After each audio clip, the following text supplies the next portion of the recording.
Olá, sejam todos bem-vindos à live sobre o mercado de trabalho em letras português e inglês, licenciatura da PUC São Paulo. Sou a professora Isilda, sou professora do curso de letras, sou formada em letras e pedagogia.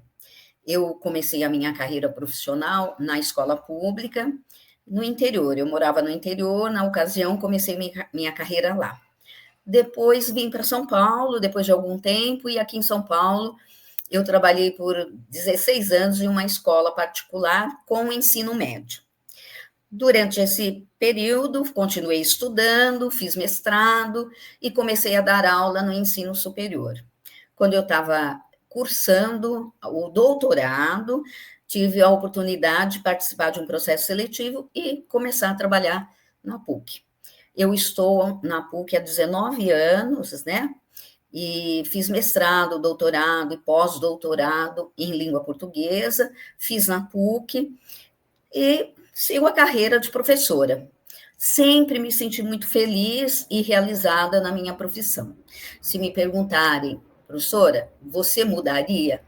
Eu digo não. Eu gosto de ser professora e eu me realizei como professora. Enfrentei desafios, muitos, né? Como toda profissão. Qual é a profissão que não tem os seus desafios? Então, hoje estamos aqui, eu irei conduzir essa conversa com vocês, né?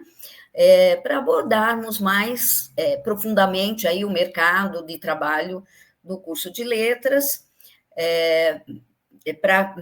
Nós estamos fazendo essas lives para justamente informar, né? Discutir aqueles para que aqueles que tenham interesse possam tirar suas dúvidas, fazer suas perguntas. No primeiro semestre, 9 participaram das lives, os 9 cursos que ofereceram vagas no vestibular de inverno. E agora retornamos com os cursos que participam do vestibular para ingresso em 2026, né? Então, essa é uma iniciativa da pós-graduação, que é conduzida pelo pró-reitor, o professor Flávio Saraiva, e tem como objetivo tirar as dúvidas dos estudantes, como eu disse, né? Que vão prestar o vestibular, aí, cujas inscrições, eu acho que é muito bom lembrar, se encerram no dia 7 de outubro, né? Não vamos deixar para a última hora.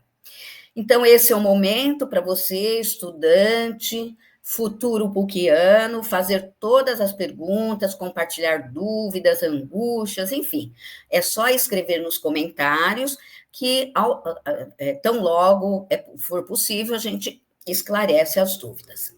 Bom, meu convidado de hoje, né, é um PUCiano raiz, é um aluno do 8º período, é um aluno excelente, sempre esteve muito atento e aproveitou muito tudo que o curso pôde oferecer. Pedro, seja muito bem-vindo. Boa tarde, professora Isilda, boa tarde a todos. Eu primeiro agradeço as gentis palavras e também pela Pró-Reitoria pelo convite, e porque,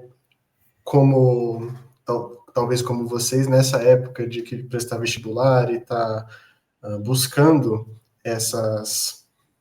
esses pequenos detalhes dos cursos, do mercado de trabalho, também estava numa dúvida e via o possível para esclarecer. Então, é uma honra estar aqui para servir como esse intermediário, digamos assim, agora que eu estou quase saindo do curso, me formando, no caso. Estou quase me graduando, estou no 8º período. E uma coisa, quando a gente inicia a faculdade, os professores costumam nos perguntar muito por que você escolheu o curso de letras? Há variadas respostas, como, por exemplo, o gosto pela leitura, ou uma certa familiaridade, ou até vocação de alguns para a educação, de já ter dado aula antes, aula particular, ou em cursos de idiomas. E, no meu caso, foi por uma predisposição à leitura. Durante o meu período como vestibulando, eu li os livros necessários para as faculdades, para os vestibulares da USP, da Unicamp, e eu me apaixonei. Fui lendo um por um, e aquilo foi me dando mais interesse de como poderia a literatura se envolver mais no ensino e outras formas que não só a leitura, mas porque antes eu lia para analisar fatos e no final eu estava lendo pela fruição, pelo prazer mesmo. E com isso eu fui prestando os vestibulares, fui fazendo todos e eu pesquisando as melhores faculdades em que letras era um carro-chefe, digamos. Eu pesquisei e a PUC apareceu entre elas. O curso de português anteriormente e depois que se transformou na licenciatura português e inglês. E eu fui lendo sobre o curso e fui me interessando, me apaixonando, sim, porque a principal questão, acho que, do curso, de eu ter escolhido, foi logo de cara já ter essa união entre português e inglês, porque isso favoreceria muito o mercado de trabalho após a minha conclusão do curso. E então, se houvesse uma escassez de professor de inglês, eu estaria apto. Se tivesse oportunidade de professor de português, eu também teria essa dupla licenciatura que favorece muito de meus colegas que já trabalham na área, e assim como eu também. Durante o curso, nós fazemos estágio de observação, que divididos por semestre, fazemos essas observações até de fazer o estágio final de regência para a prova. E eu fiquei 1 ano e meio estagiando numa escola, só observando atrás da turma, observando os alunos e o comportamento do professor, fazendo anotações e percebendo como era estar na escola novamente, agora como se você estivesse prestes a agir esses estágios de observação. E nesse 1 ano e meio que eu estagiei no Colégio Lídia Cruz, aqui na Zona Norte de São Paulo, eu tive a oportunidade, no final do semestre passado, de assumir 2 turmas de português e inglês, no período da manhã. É o 7º e o 8º. Com isso, e com todas essas observações e análises do ambiente escolar, eu pude ter um maior preparo mesmo para como lidar com tudo isso e agir, de sair de uma perspectiva que nós julgamos tradicional, né? Que é aquela do professor, ele só passar o conteúdo e o aluno ter de absorver. Mas você achar mecanismos, didáticas que chamem o aluno, que façam ele pensar e tirem e faça com que o ensino seja uma coisa dupla, né? Uma questão dupla no sentido de haver o professor ele ser um mediador para o aluno ser o protagonista desse processo de ensino-aprendizagem. Então, agora eu trabalhando e tendo essa experiência, eu percebo como o que o curso de letras, né, licenciatura português e inglês, ele tem de diferencial para os futuros profissionais lidarem com isso. Logo mais falaremos disso. Só um último uma última coisa sobre mim, no caso, e na verdade mais sobre a PUC do que sobre mim, é que durante o curso você tem a possibilidade de fazer uma iniciação científica. Você fica 1 ano pesquisando um tema de acordo com a pesquisa do seu orientador. O meu, por exemplo, com o apoio financeiro da PIBCEP, eu fiz uma pesquisa sobre a orientação da professora doutora Ana Luísa Marcondes Garcia, que é estilística, pontuação, gramática e criatividade no ensino da língua viva escrita. Então, aquela questão que eu havia dito sobre o protagonismo, na minha pesquisa, eu pesquisei, eu acabei adentrando na estilística e como a pontuação pode servir para dar uma marca de vivacidade aos alunos, que durante o vestibular nós somos, como posso dizer, guiados a manter uma certa impessoalidade, por causa do gênero, que é a redação dissertativa argumentativa.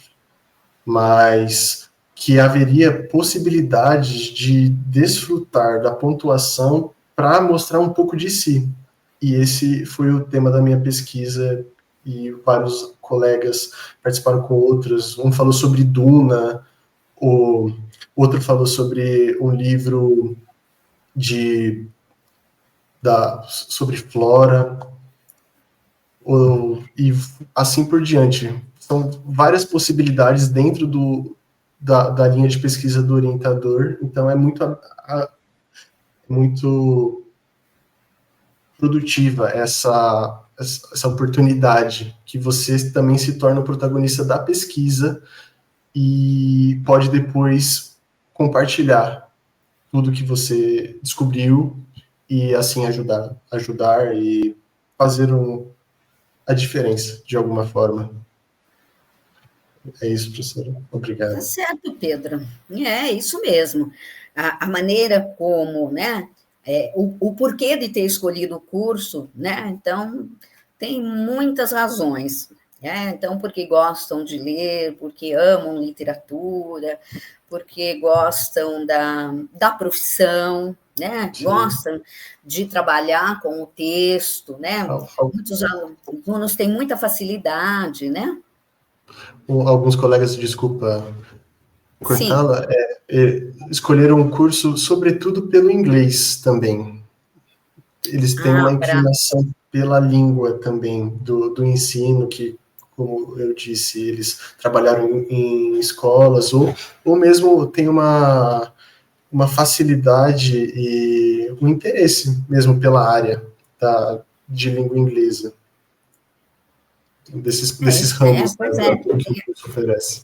É porque hoje ninguém pode ser professor, né? Antigamente, a pessoa que era proficiente em inglês podia ser professor, podia ministrar aula, né? Hoje existe uma determinação do MEC que o profissional, né, aquele que vai desempenhar a função de professor de língua inglesa, ele precisa, né, ter o curso aí de licenciatura, né? Ou pedagogia ou licenciatura. Pedagogia, se estiver trabalhando com os primeiros anos da escola básica. E licenciatura, se estiver trabalhando com os anos mais avançados, né? Do Fundamental 2 e ensino médio. Muito bom, Pedro. Muito obrigada por compartilhar aí a sua visão, a sua experiência. Mas acho que seria bom a gente falar um pouquinho da história do nosso curso de letras, né? Do curso de letras da PUC. É um curso que foi aprovado, não sei se você sabe disso, o decreto de aprovação do curso foi publicado no Diário Oficial em 1937. Ele é anterior, né, à universidade, porque a universidade é de 1946. Então, havia o curso de letras do Sede Sapiense, havia a filosofia da Faculdade São Bento, e no campus Monte Alegre era a Faculdade Paulista de Direito. Então, essas três faculdades se juntaram e aí que se formou a PUC, né? Em 1947, ela recebeu o título de pontifícia, né? Então, daí a gente vê que a vocação da PUC para formar profissional da área de letras, ela vem de um longo tempo, né? Há anos que formamos profissional de letras. Mas uma coisa que é interessante é que é um curso tradicional, né? Em razão, né? Aí, um curso que vem de há muito, mas é um curso que nunca deixou de acompanhar as mudanças do seu tempo, né? Nunca deixou de acompanhar as inovações e está sempre, né? Sempre com o olhar voltado para a atualidade e para as necessidades que vão mudando ao longo da história, né? As necessidades desse profissional de letra vai mudando. E o curso sempre foi se modificando, acompanhando, né? Essas mudanças sociais. E mudanças também para atender à legislação, né? Então, existe, né, uma preocupação com essa questão de estar sempre atualizando o curso e sempre de olho nos momentos em que é necessário fazer ajustes, né, atualizar. Agora, o projeto para 2026, nós estamos com o projeto pedagógico reformulado, né? Há uma determinação do MEC, né? Nós precisamos mexer no projeto por conta de uma determinação do MEC, e aí, por conta dessa determinação, o curso ele passa, né, a se organizar em 4 núcleos. Então, a gente tem um núcleo que é o de formação geral. O núcleo 1. O núcleo 2 é aprendizagem e aprofundamento dos conteúdos específicos aí da área de atuação. O grupo 3 são as atividades acadêmicas de extensão. E o grupo 4 é o estágio curricular supervisionado. Então, o que aconteceu, né, nessa mudança?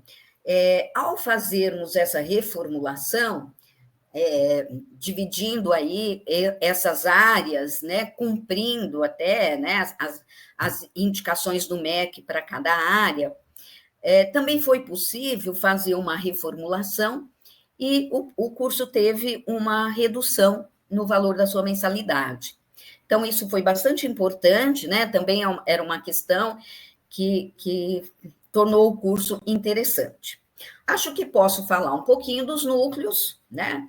O núcleo 1 aí constitui a base para a licenciatura, então são as disciplinas que formam o professor, né? É aquilo que todo professor, né, precisa para se formar na área de educação. Então, todas as disciplinas da área de educação. Então, elas, aí, essas disciplinas, né, elas estão articuladas aí para oferecer, né, os fundamentos sociológicos, filosóficos, históricos, epistemológicos, né, da área dos processos educativos aí na área educacional. Nesse núcleo também, então, as disciplinas que estão focadas, né, a gente chama de unidades curriculares, né, mas são as disciplinas focadas nos valores que promovem aí a justiça social, o reconhecimento e o respeito à diversidade, né, bem como a equidade, a inclusão, a gestão democrática, né, são questões que envolvem, né, inclusive a questão da justiça climática, né, temas da atualidade, né? Então, vamos discutir, nós temos uma disciplina sobre inteligência artificial, vamos discutir a inteligência artificial versus ensino, educação, que eu acho que é um tema que precisa ser, né, discutido, como nós fizemos antes com as questões das tecnologias digitais, lá, quando eu comecei a trabalhar na PUC, nós estávamos começando esse processo de trabalhar disciplinas de forma semipresencial.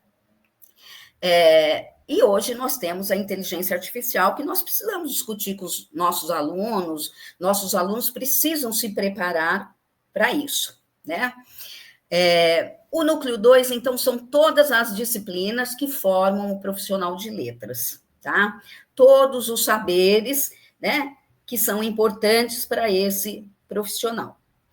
As atividades de extensão, que é o núcleo 3, então, são atividades que são realizadas na forma de práticas, aí vinculadas às disciplinas, né, aos conteúdos das disciplinas.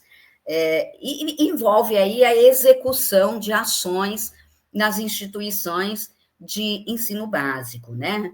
Neste período, até ministro uma aula para a turma do Pedro, que é o estágio o estágio não, é a atividade de extensão. Então, é muito interessante, né? Então, os alunos, eles decidem os conteúdos, eles preparam as aulas e ministram essas aulas, tá? Então, a gente tem um espaço onde eles podem ministrar essas aulas e eu acompanho, só fico assistindo, né? Então, fazem um trabalho bem interessante, conseguem envolver as crianças. Então, foi um trabalho, né, de quem realmente está muito preparado. Então, nossos alunos, né, para a gente fechar isso, eles são preparados para observar, para analisar, para planejar, desenvolver, avaliar experiências pedagógicas, né, especialmente no âmbito da educação básica, né, que é o foco da licenciatura.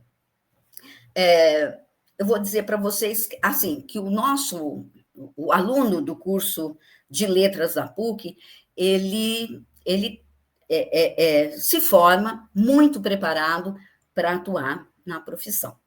Bom, agora acho que a gente tem perguntas, né, Pedro? Acho que era bom a gente responder algumas perguntas, depois a gente pode falar, conversar aí sobre outros aspectos. Então, vamos lá.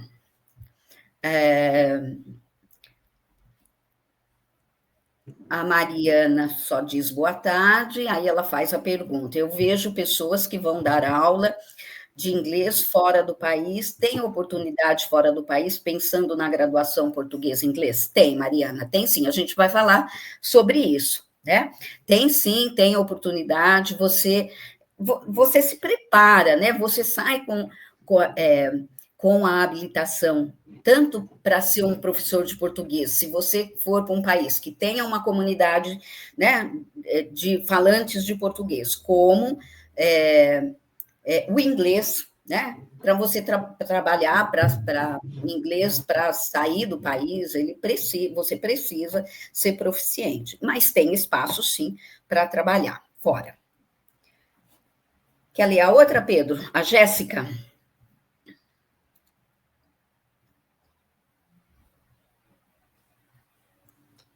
Eu posso ler sim. Sobre o corpo docente. Qual o perfil do corpo docente do curso? Os professores com experiência prática em tradução?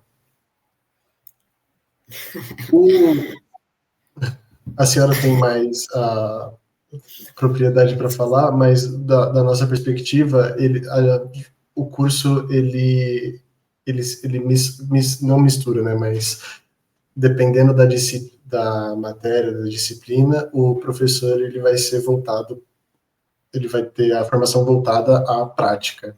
Então sim, alguns professores têm essa experiência mais prática na tradução. Lembrando que nós temos 2 cursos, né? Nós temos o curso de português e inglês licenciatura e nós temos o bacharelado em tradução, viu, Jéssica?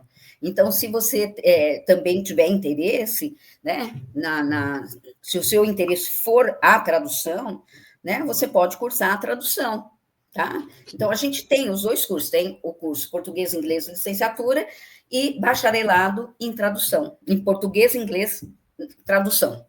Tá?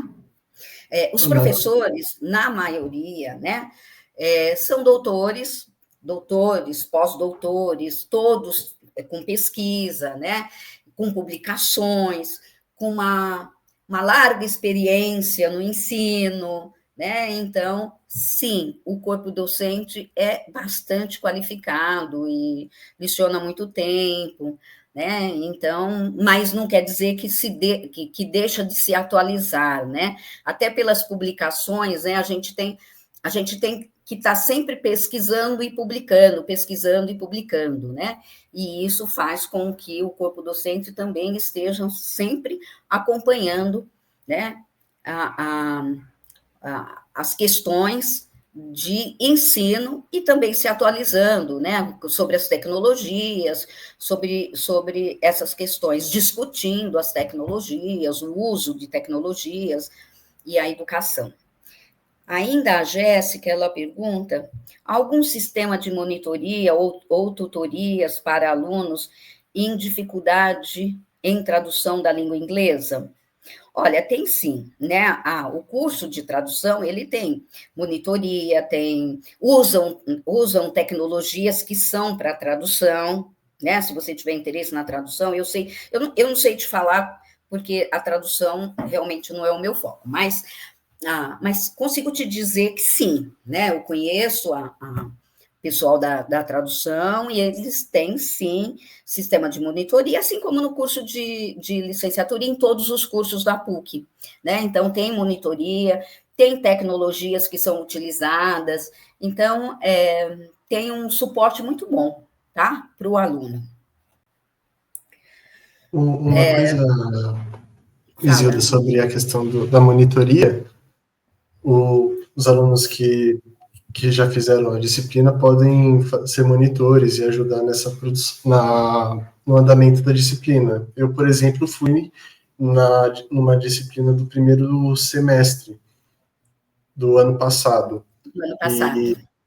e nós ajudamos, e meu colega Matheus Nobre, com pessoas que tinham dificuldade, os alunos que entraram com dificuldades em língua inglesa. E então tínhamos encontros semanais para tirar dúvida, como dar essa oportunidade também deles irem se comunicando, porque as aulas de língua inglesa, a grande parte é em inglês. Então, os alunos estão sempre em contato com a língua, e às vezes as dificuldades vêm na própria escrita, na fala, e a monitoria é um desses meios para essa questão. Mas eu também tenho ciência de que os professores do curso, eles também oferecem oportunidades de aprimoramento da língua, de um curso, de cursos voltados para isso, e até a própria PUC tem esses cursos de inglês, de cada nível, para você ir aprimorando e desenvolvendo a habilidade de falar, e também, com o tempo, a fluência. Então, você será preparado. E com relação a essa preocupação, né? Será que eu tenho espaço, né? Que ela coloca aí, a experiência fora do país, né? Se a gente pensar que a gente vive num mundo interconectado, dominar aí a língua portuguesa, a língua inglesa, é uma competência estratégica, né? Então, o curso ele prepara tanto para atuar em contextos multilingües, como multiculturais, né, no Brasil e no exterior, né?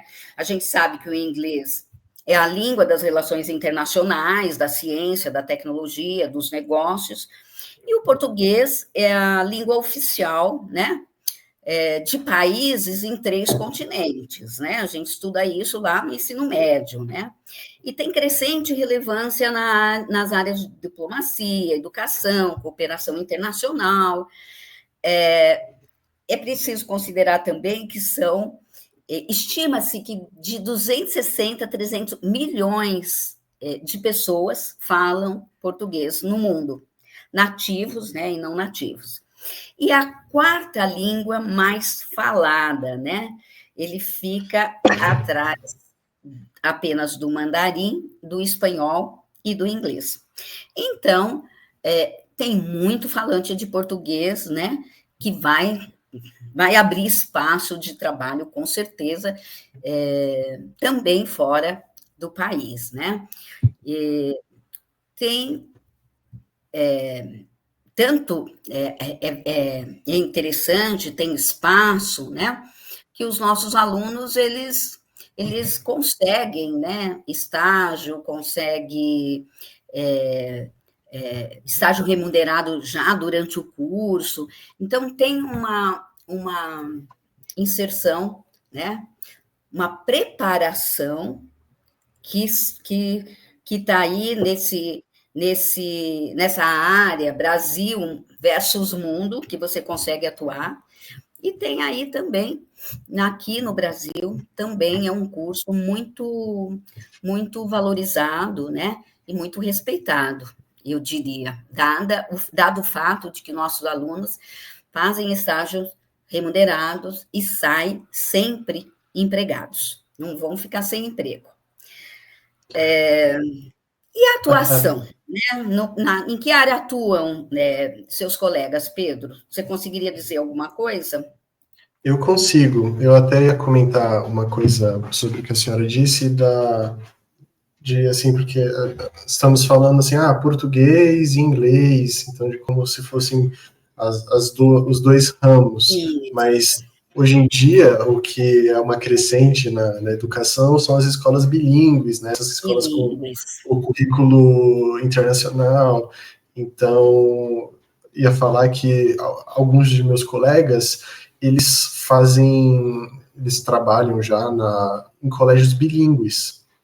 Então, o inglês, ele abre além das portas, digamos, do que eu disse, de ter uma oportunidade de dar aula de inglês ou dar aula de português, ter essa junção do próprio currículo bilíngue e é um mercado bem crescente, assim, dessas escolas bilíngues, e não só de português e inglês é o principal, por causa do inglês ser a língua internacional. Não, então, na verdade, não forma professor de português, professor de inglês, forma professor bilíngue, né? Essa que é a questão também. E a gente pode dizer que, né, os nossos egressos, né, onde estão os nossos egressos? A gente acompanha a trajetória, né? Inclusive é uma exigência do MEC, por ocasião da avaliação dos cursos, eles sempre a gente sempre tem que acompanhar, né? Eles cobram isso, né? Para saber se o curso, né, atende o que se propõe, né? Realiza o que se propõe. Então, onde estão os nossos egressos? Eles estão na escola básica, né? Ensino fundamental, ensino médio. Como o Pedro disse, estão em escolas bilíngues, né? Aqui em São Paulo tem muitas escolas bilíngues, institutos de idiomas, ONGs de educação, a gente tem egresso em ONGs de educação, nós temos egressos ministrando aula de língua portuguesa para estrangeiros, aulas de língua inglesa em cursos livres, ou então atuando em empresas e ONGs, né? Aulas de língua portuguesa ou língua inglesa para fins específicos, desenvolvem, né, atividades em monitorias de museus, elaboração e revisão de material didático em editoras. Esse é um outro mercado que também absorve bem, né, o profissional de letras, né? Tanto para produzir material didático, como para revisar material didático. Correção, né, de produções de textos, de avaliações em larga escala, atuação em projetos culturais, né, salas de leitura, contação de histórias, jogos pedagógicos, entre outras possibilidades. Então, tem aí um vasto mercado para se atuar, tá? E aí, Pedro, eu diria o seguinte: o que você vê como um diferencial para o nosso curso da PUC, né? Quando ao invés de falar quando eu entrei, eu vou falar uma perspectiva geral de quando eu comento que faço letras. As pessoas, elas acreditam que a faculdade de português, licenciatura, português e inglês, nós nos debruçaríamos somente ao estudo gramatical. Então, quando você vai aprender oração subordinada, e quando vai ser análise sintática, e isso, o que é um adjunto, como se o conhecimento do profissional de letras fosse somente esse conteúdo gramatical de língua, mas conforme o tempo, e principalmente no primeiro semestre, que vai avançando, né? Oi?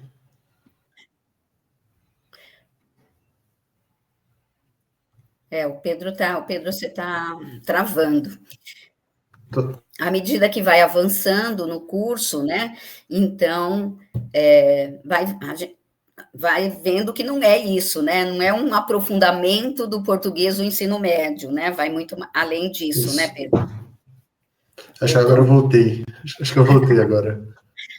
Não é uma aprofunda, não é como a faculdade não é o que se passa no ensino médio, assim, do conteúdo, mas é realmente um estudo reflexivo e aprofundado da língua em outras características, não somente a gramatical ou só você vai aprender o que está a literatura. Olha, o que a gente estava acostumado é os períodos e cada escola literária. Não é isso, é um estudo um pouco mais analítico e reflexivo, e também que propõe novos meios de se ensinar, para você tanto refletir sobre a sua prática docente, como o que você está passando. Não é só replicar ou transmitir os conteúdos, mas é a forma como você manipula, como você elabora e se apropria deles e passa para os alunos. Que em uma conversa entre mim e a senhora, a gente estava comentando sobre essa questão da gramática e a própria, e como a gente trabalha com uma análise linguística, e que isso expande o conhecimento. Perfeito. E além do mais, a gente pode dizer que um diferencial, né, do curso é que ele se define por diretrizes, né, de formação humanística, que é o perfil da PUC, né, mas associada aos avanços tecnológicos, à formação dos professores, né, professores doutores, professores com uma vasta produção científica, né, e aí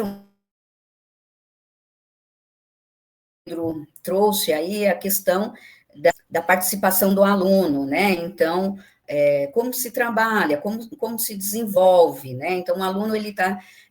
a universidade, ela se sustenta aí o curso, né? Ele se sustenta pela interface ensino, pesquisa e extensão, e viabilizado aí por metodologias ativas, né? Que pressupõem a interação, a participação dos estudantes em salas de aulas, laboratórios, ambientes virtuais de aprendizagem, escola de ensino básico, quando ele está lá fazendo o estágio, ou as atividades de extensão, né?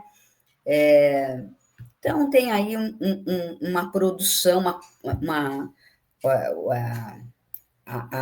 a forma, né, é colocar o aluno como protagonista para que ele possa construir, junto com os professores, né, que vão mediando o seu conhecimento, tá?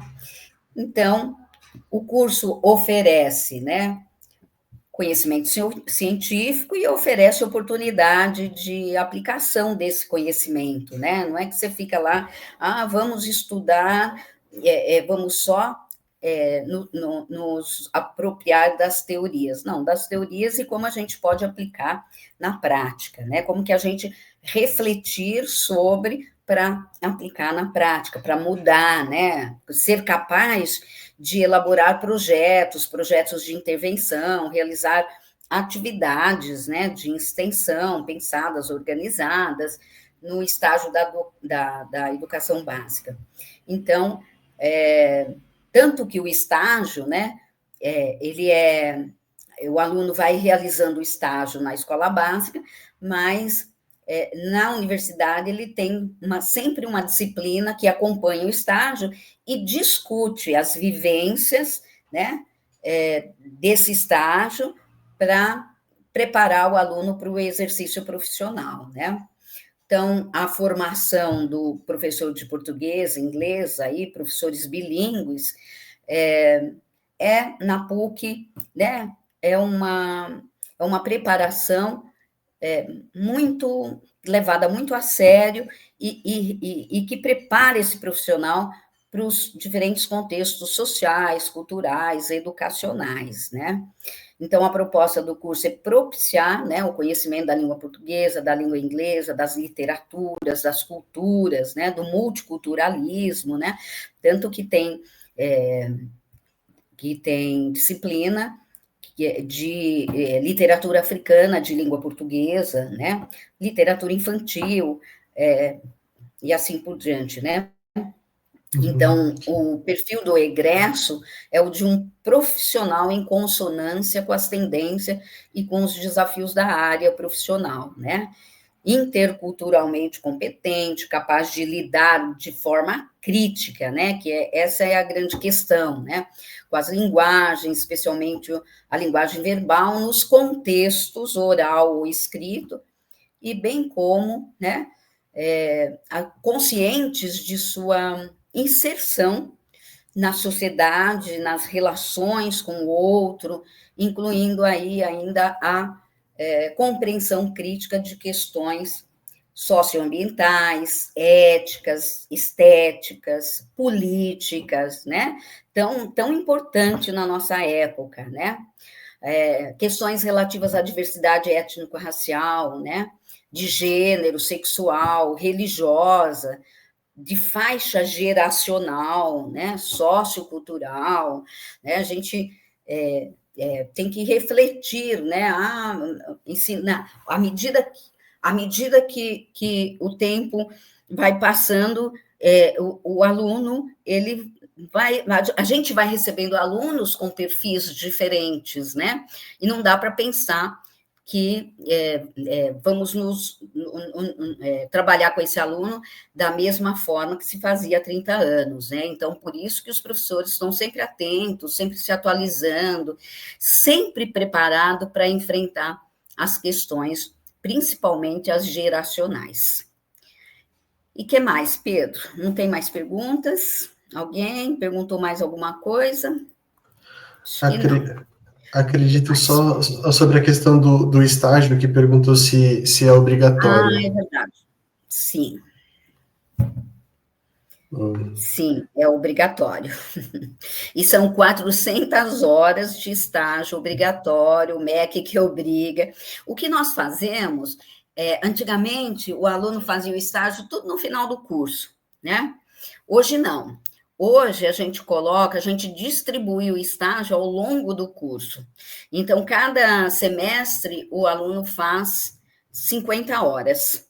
Tá? São 8 semestres, né? Ele fazendo 50 horas por semestre, ele consegue concluir lá no final o estágio obrigatório. Então, fica também obrigatório, né? São obrigatórias essas 50 horas por semestre. E aí tem uma disciplina de estágio, né? Que acompanha do primeiro ao 8º período. Tá? Então, mas é obrigatório. Mas a PUC, ela tem convênio com muitas escolas. E assim, está sempre aberta para fazer convênio com outras escolas. Às vezes o aluno chega e diz assim, professora, eu gostaria de fazer estágio, né, na escola em que eu estudei, né? Aí a gente diz o seguinte, então você pega o contato do diretor ou do responsável lá, coordenador pedagógico, e você traz, né? Você traz essa esse contato, e aí o setor de estágio entra em contato com a escola e faz o convênio com a escola. Feito esse convênio, o aluno pode realizar o estágio dele lá. É assim que a gente costuma fazer, sabe? A gente tem uma lista imensa de escolas conveniadas, mas caso o aluno queira fazer e a escola não está, a gente faz o convênio com a escola.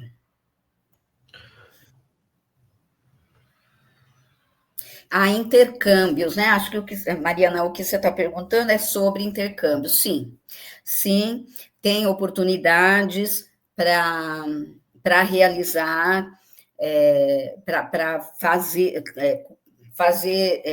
a gente chama de internacionalização, né? Oportunidades de estudar, né? De fazer um estágio fora, tá? Tem essa possibilidade, sim. A PUC tem alguns convênios, né, que propiciam isso. Intercâmbios, isso, sim, tem. Eu acho que tem um aluno da sua sala que fez, né, o Matheus? Isso. Matheus fez intercâmbio, Pedro? Ele fez com uma universidade alemã, Leipzig. Ah, é? Ah, não Uhum. sabia que era alemão. Eu sei que o Santander, que de vez em quando vai, tá lá patrocina lá algumas bolsas para. Eu tenho 2 colegas que estavam no doutorado e fizeram no doutorado, não na graduação, mas ficaram 1 ano em Portugal estudando, né? Fizeram aquilo que a gente chama de bolsa sanduíche, né? Então, está fazendo o curso aqui, sai, faz um ano fora, volta, assim como são mesmo os intercâmbios, né? Então, tem sim oportunidade. Tem um setor lá da PUC que cuida disso, então é só ir conversar, né? Se inteirar para ver como funciona, quais são as regras para isso. Existe o uso de projetos extensionistas fora do ensino escolar tradicional, cursos livres ou ensino de idiomas em ONGs. Então, Jéssica, sim, tinha até terminar até o pessoal que está em andamento terminar, eles podem fazer. Os outros cursos podem fazer a extensão, mas a partir de 2026, as atividades extensionistas, elas precisarão ser realizadas na escola básica. É uma determinação nessa última resolução do MEC que a extensão seja cumprida na escola básica, e não em ONGs, né? O que é uma pena, porque onde os alunos estão fazendo hoje é um centro de atendimento de criança e adolescente da prefeitura, né? Então, as crianças ficam no contraturno. Não é a escola básica, mas é onde as crianças... É um centro da prefeitura, mas é um centro de contraturno, né? Então, eles ficam de manhã, quem estuda à tarde. Quem estuda de manhã fica à tarde, né? E os meninos estão fazendo a extensão lá. Muito interessante, muito... foi possível desenvolver um trabalho muito bom. Mas, a partir de 2026, a extensão terá que ser na escola básica mesmo.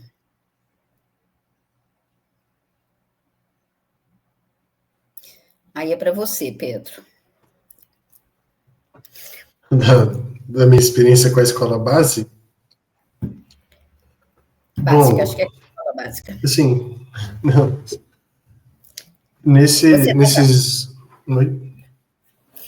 Eu acho que você está trabalhando, né? Você já está trabalhando. Isso. Acho que a questão é como foi, né? Ir para a escola, né? Essa experiência de ir para a escola.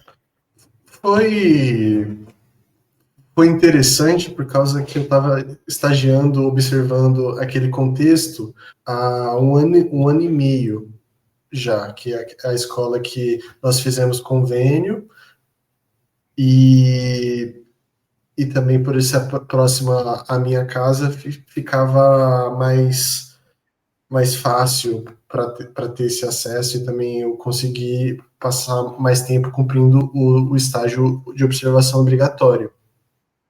E quando eu recebi essa proposta, foi, digamos assim, dar continuidade ao que eu já vinha vendo, mas com outros alunos, e como eu poderia aplicar tudo que eu vi na faculdade na escola, que comumente é o que eu havia dito daquele ensino que o professor passa, o aluno copia e supostamente absorve aquele conteúdo. Mas com a faculdade, a gente percebe que há outros métodos de se trabalhar em que o aluno ele se torne protagonista. E no meu caso, o que eu tenho usado com os meus alunos é o protagonismo, também porque foi meu tema de pesquisa, protagonismo pela escrita. Então, nós discutimos gêneros textuais e desenvolvemos, fazemos produções sobre. E, então, trabalhamos com coesão referencial, com concordância, com o uso da pontuação, e de como, através disso, da escrita, saindo do que é comumente exposto, o aluno pode se interessar mais. Então, tem alunos que têm um estilo próprio de construção que eles estão desenvolvendo através dessas atividades, e então está sendo uma troca diferente para os alunos também, eles estarem vendo uma nova perspectiva, que é o que a gente vai aprendendo na faculdade, de dar esse protagonismo. Então, também a gente tem matéria sobre correção, né, de correção e avaliação, para também conseguir dar um feedback para o aluno, que ele não sinta que aquilo seja, o que ele esteja produzindo não valha nada, só valha para nota, mas que nós lemos, que nós fazemos anotações. Por exemplo, há professores no curso que redigem textos de correção para o que você quis dizer, que poderia ter sido articulado diferente. Então, é um incentivo dos professores, do corpo docente da universidade, para nós discentes, e depois passarmos isso adiante. Não deixarmos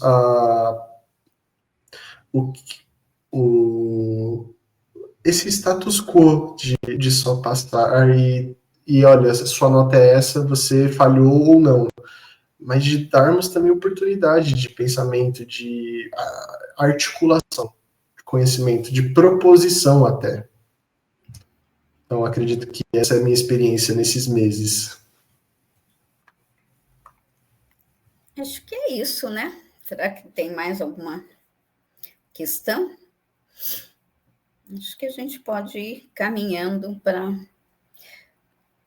para finalização, lembrando, né, que as inscrições do vestibular vão até dia 7 de outubro, né? Então, anotem, até 7 de outubro são as inscrições para o vestibular. Não deixe para a última hora, né? Sempre é bom garantir a inscrição antes, com calma. A Jéssica está dizendo que ficou muito interessada no curso, agora me sinto mais segura para ingressar. Agradeço especialmente ao professor Isilda e ao Pedro pela atenção e disponibilidade. Jéssica, a qualquer momento, qualquer dúvida, você pode entrar em contato. Você encontra, né, o nosso contato, o meu contato lá no curso, entra lá no site da PUC, tem o contato, e você pode escrever, você pode tirar dúvidas, sem outros também que quiserem tirar alguma dúvida, às vezes quer prestar o vestibular, mas acha que acha que, né, não quer prestar porque não sabe como uma determinada questão funciona. A gente também recebe, e as inscrições são em janeiro, se eu não me engano, portadores de diploma, né? Aí não precisa prestar o vestibular, né? Quem tem já uma formação pode entrar, e aí a gente faz um estudo do que já cursou, do que fez, né, no curso, o que dá para a gente dar aproveitamento, e também o aluno pode ingressar como um portador de diploma. Nós temos alunos que ingressam nessa modalidade, tá? Só que a inscrição no site tem as datas, todas as datas do ingresso, né, como portador de diploma. Bom te ver, professora Leonardo. Leonardo Vinícius de Souza Tavares. Bom te ver aí, Leonardo, que você está aqui acompanhando. Um abração. Tá certo, gente? Então não deixe para a última hora, vamos garantir, e nós esperamos por vocês no vestibular e no curso do ano que vem. Eu quero, quando a gente começar, né? Quando a gente fizer a recepção no início de 2026, né, Pedro? Professora, eu estive na sua live. Eu te vi lá na live, tá? Então, vão ser todos muito bem-vindos. Um abraço a todos, uma boa semana, tá? Pedro, muito obrigada, um abração, e a gente se vê na PUC, tá bom? Obrigado, gente. Boa tarde. Espero vê-los no ano que vem. Pedro vai fazer mestrado